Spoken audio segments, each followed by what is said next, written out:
One of the largest poker sites in all of the world is in hot water once again. How this time they've probably with the wrong person, or persons I should say. That and much more on today's episode, the news about poker with Close to Broke. This is a really late upload, but there's so much to talk about. But first, please make sure to click the like button down below. Do a little pre-like for us here, and I'm dying to see what you guys have to say in the comment section down below. To lay the land out for you folks here, Alexandra Botez and Ludwig, two of the most prominent YouTube content creators that I know about that have happened to cross over to poker, have partnered or did have a partnership with America's Card Room. And in this ambassadorship, they were obviously streaming for the company, doing stuff like that, and just wearing maybe patches in public, things of the sort. Pretty normal, comparable to the stuff that you see like maybe Rampage and how he has that WPT patch whenever he works with them, stuff like that. That to be said, it seems like they've held up their end of the bargain, and the same can't be said for America's Card Room. Look, ACR is not synonymous with running things above board, super clear, everything under control. To be fair, it seems like, allegedly, it's the polar opposite. If it's not for the million of things that they've already been blamed for, the one thing that I can harp back on, and I think is the biggest problem, is the obvious infestation of robots, actual bots playing in the cash games that you could be playing in yourself, which is very dangerous, so beware. But I'm gonna save all of that for a different video where I can talk hours on end about how dangerous ACR is for the online poker world. Continuing on this topic, it's pretty simple. ACR seems to have hired these ambassadors to help with a couple of things. Look, the obvious is that bringing people with this massive platform can put new eyes and new faces, and specifically, I guess, new butts in seats for America's Card Room, their online site. They can get people to come play. But the one thing that I think is almost not appreciated, but is clearly what they're also trying to do, is when a company falls into a sour taste with the public, what do? They try to fix it by maybe throwing, a little bit of water on the fire, or like, hey, instead of looking at this dumpster fire, come look at this circus show. Move attention over here. And by signing massive, great content creators like Alexandra Botez, and obviously Ludwig as well, it's easy to kind of move, hey, we're talking about bots, RTA, cash games, tournaments that don't mean guarantees, and they start throwing random bots in there. Allegedly. Now over here, wow, we just signed these awesome content creators. Let's talk more about them. And obviously these are two really great content creators, and I don't mean to single them out. They work with obviously other people. Ryan depaulo is someone that comes to mind that hasn't worked with them now. I think they even have Tom Dwan on the team now. Shout out to Tom Dwan, I guess, on the ACR team. That came out of nowhere. There's some funny business going on here, and I can see through it. And again, it's at no fault to Ludwig or Alexandra Botez. That's not what I'm getting at here. I just think ACR as a company is just like, hey, forget about what we're doing over here. But we got these awesome new content creators on staff, and they're really great ambassadors. What do you think about that? They're really cool. Everybody loves them. You should love us now. At least that's the vibe I was getting. Long story short, America's Card Room allegedly has still not paid out their compensation packages to those two individuals. From a litany of tweets that I've been able to source here, I'll probably link them down in the description or put them on the screen. Yeah, it's pretty bad. It goes without saying, when somebody's hired for a job, that you should probably pay them. Be a good idea. And to be totally honest, the fact that Ludwig went this long without saying anything, and the only reason he really said anything was because a question came up on his chat from, I think somebody donated, and like chat pops up, and I'll probably put in the clip or something where he just goes in and talks about his biggest regret, the company that he worked with, and it was ACR.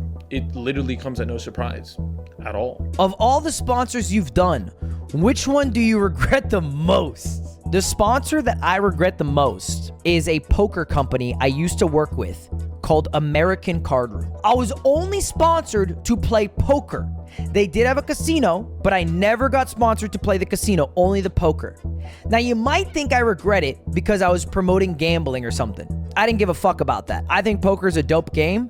I think anyone should be allowed to play poker if they're of age and have enough funds and money and understand the game, of course. So I actually don't have a problem with that at all. The reason I regret it is because that company refused to pay me out, and the money that I earned playing poker, because I won a bunch of tournaments, I would then gamble on their site, and it was so fucking hard to pull the money out. And so if it's hard for me, it means it's hard for the other people who I was promoting it to play poker. And so I stopped working with them because I think they're kind of a dog shit site. That's my one probably regret for companies. Although in the grand scheme of things, does this really affect the everyday poker player? Not really.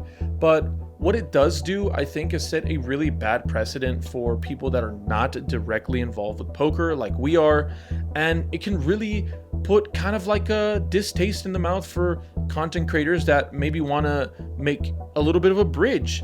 I think Alexandra Botez, someone that's in chess, Ludwig that does like IRL streaming, that just talks, he's a personality.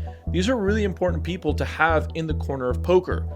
As much as people don't want to believe it, in my heart, I think poker will die and is dying because of the privatization of games and obviously the lack of consistent flow of recreational players that are joining the pool or just new players in general. I feel like to bridge that gap, to kind of really get our next boom, our next moneymaker boom, we need these kind of content creators to come on board and to kind of show their audience like, hey, poker's fun, it's cool, it's something you can do with your friends, come on in, the water's great.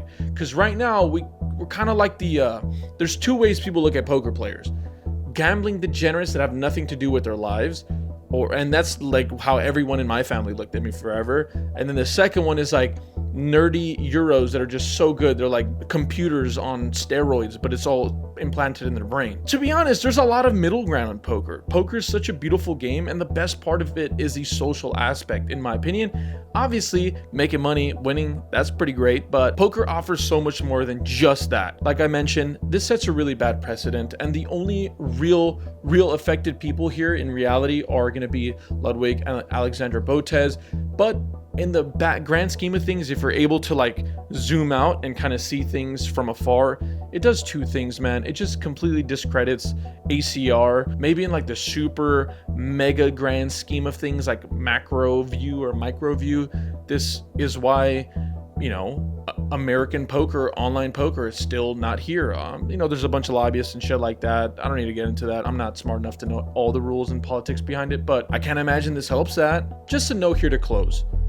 When you hire somebody, pay them. Goes without being said, but even more so, I think it's so important for us as a community to really kind of stand up to like bullshit. Every poker player just looks for an edge and they just like grab it by the nuts and they're just like can't refuse to give it up. Like there's so many bad poker companies out there, horrible poker companies, dog shit casinos that are so bad to their players, and the players just either have no choice, there's nowhere else to go play, or they're like, they just can't pass up on a good deal. It's like there's a guarantee that didn't get met. Now everybody's like, hey, I gotta go capture my 45 cents of EV or whatever. Let's make a pact. You and I, when you see bullshit from these poker companies, we fucking call them out. I am over it.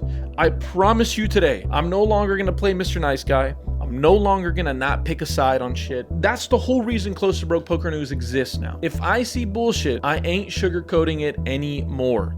I will call you out, I will flame you out, and I promise you, we're over with the bullshit. If you're bad for poker, get the fuck out. Close to Broke out.